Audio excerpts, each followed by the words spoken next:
What's going on, everyone, and welcome to another video here on the channel.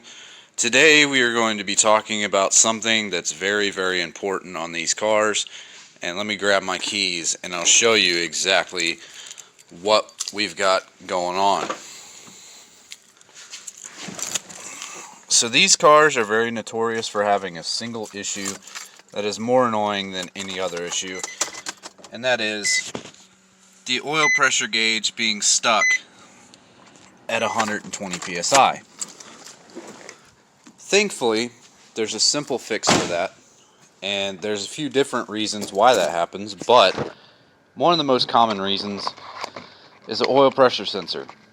So today, we're going to be changing out this oil pressure sensor and doing an oil change as well, which normally you want to go ahead and do when you change these out because it makes it that much easier to diagnose, make sure it's right, have the proper oil level in the car, and hopefully this should take care of it. So what I'm going to do is I'm going to go ahead and get this car jacked up in the air, and I will show you exactly where the oil pressure sensor is on this car. So if you're planning on doing this yourself, the oil pressure sensor is actually located right here next to where the oil filter is. Now, don't mind the oil leak. I've got to fix that, and I'm actually going to try and fix that today. But this is about as simple as you can get.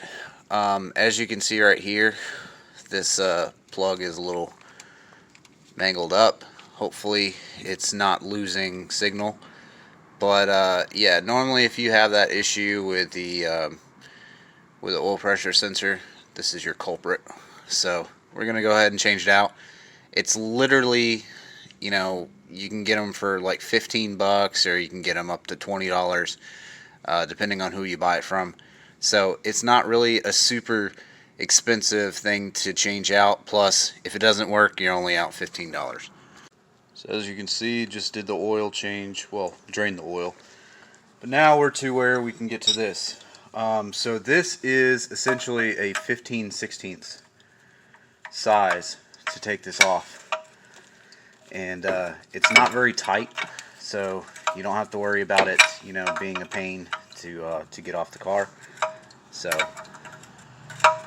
all you really need is just a socket to get in there, to turn it, or a wrench, and literally once you do that, you can take it out by hand, and it's pretty simple. So this is our oil pressure sensor. Obviously this one has never been changed.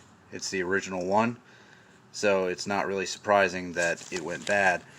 So I'm going to go ahead and grab the other one and show you the comparison between the two. So if you saw the amount of oil that came out when I pulled this sensor out, that's usually why I say it's a good recommendation to go ahead and change the oil as well. That way you're not having every bit of your oil come out of there, because that's an open passage that this little guy right here has to read through.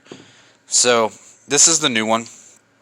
As you can see, they are identical.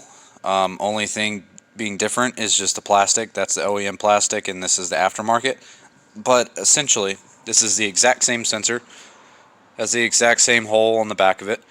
So pin out and everything is all the same. So I think regardless of where you get it, they should all be pretty comparable.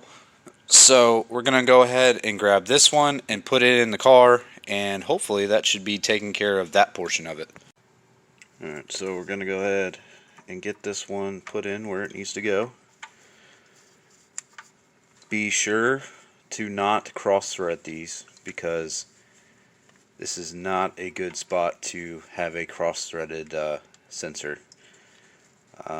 It's not very thick aluminum, so it will most likely crack if you do. So make sure you've got it in there the correct way, because otherwise you're going to hate life.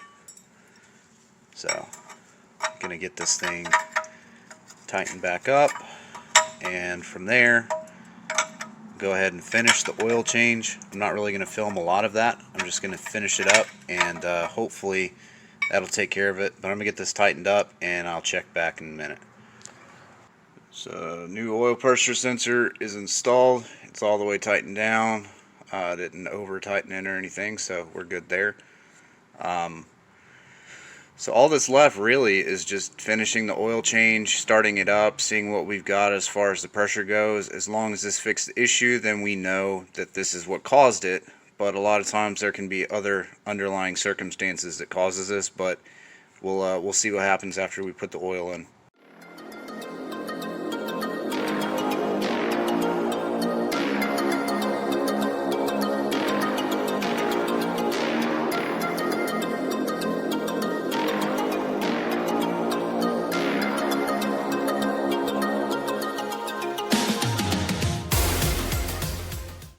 So car's back together, oil's in, oil filter's on, old oil is there. Next step is just to start the car and see if we have the issue taken care of.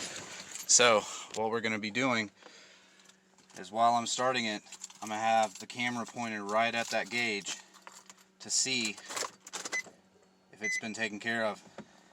And look at that, it's starting out at 0.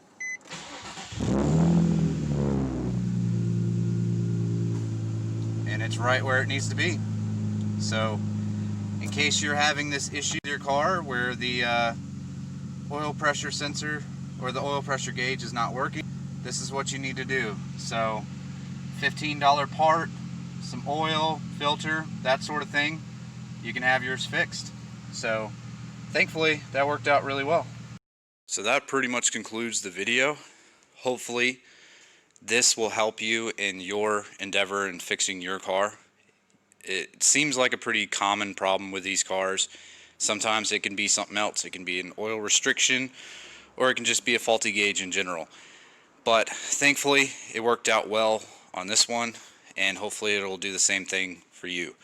So if you have any questions, have any comments, want to know, certain steps, feel free to put a comment down in the comment section, and you can also hit me up on Instagram. My Instagram is tagged in the description, so hit me up there. I'll be able to walk you through a few things, but hopefully this helps everyone out, and thanks again for watching. And I will have a new video coming up within the next week or so. I had to order some extra parts that I needed, but they should be in tomorrow. And I should be working on something else for the car, something that's missing back there.